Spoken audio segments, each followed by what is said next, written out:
Today's story is with Minnie Mouse, the Scaredy Cat Sleepover.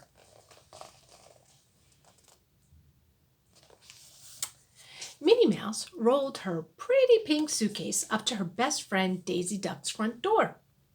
She and Daisy were having a sleepover. The door flew open before Minnie even had a chance to ring the bell.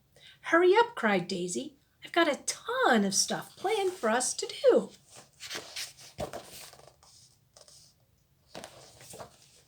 When they got inside, Daisy announced, "First, we're making cupcakes." The friends got right to work, mixing, baking, and decorating. "These look amazing, if I do say so myself," Daisy said. "Tomorrow, let's leave some at Mickey's and Donald's houses as a surprise," Minnie suggested. Then she noticed the cupcakes were decorated just like the bows they were wearing. "Somehow, I have a feeling they know the cupcakes will be from us." Next, it was time for a fashion show. Daisy brought out makeup, jewelry, and some of her most glamorous clothes. "We're going to look so cute," Daisy said. When they were done, Minnie looked at herself in the mirror. "I'm not so sure about cute," she said, laughing. "I think I accidentally made myself into a Christmas tree." Minnie decided that Christmas tree was probably not the next big fashion trend. So she and Daisy ditched their new looks and changed into pajamas. It was time to relax and enjoy a movie. "My TV gets 397 channels," said Daisy. "Let's see what looks good." They channel surfed until they came to a scary movie marathon. "Perfect," Minnie said. A movie called The Invisible Monster with 10-foot claws was just beginning. Minnie and Daisy watched as an actress entered a spooky mansion. The door slammed behind her with a bang. "Eek!" Minnie and Daisy jumped. "You'll never get me, monster," the actress cried. But soon she heard the scratch, scratch, scratch of the monster moving toward her. The monster chased the actress all over the house. Luckily, she managed to escape. But Minnie and Daisy watched the rest of the movie with the lights on.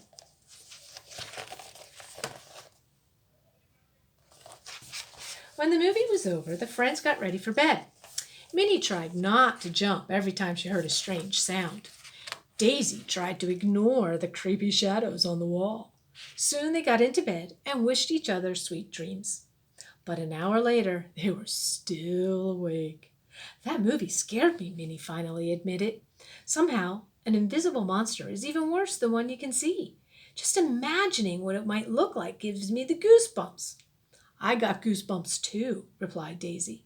She tried to cheer up her friend by making a joke, especially when that girl wore that ugly sweater with mustard yellow sparkles. "I've never seen anything so frightening."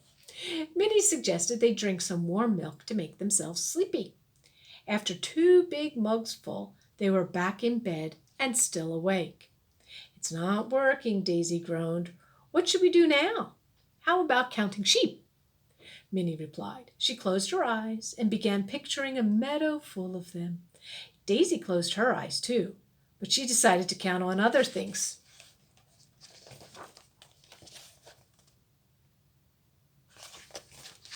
Finally, the girls started to drift off.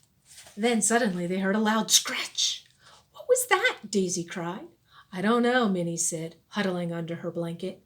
"Maybe it was just a branch scraping against the window." "Yes, that must be it," replied Daisy, but she wasn't convinced. A few minutes later, they heard more scratching and then a loud screech. "Ah!" yelled the girls. "What if it's the invisible monster with 10-foot claws?" asked Daisy. Minnie took a deep breath. "Let's try to stay calm," she said. "I'm sure whatever is making those noises is perfectly harmless, and there's only one way to find out." "What's that?" asked Daisy.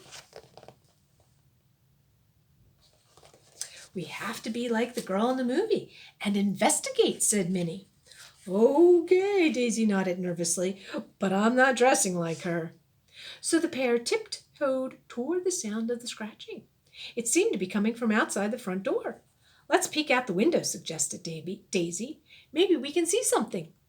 Minnie pulled aside the curtain and let out a loud gasp.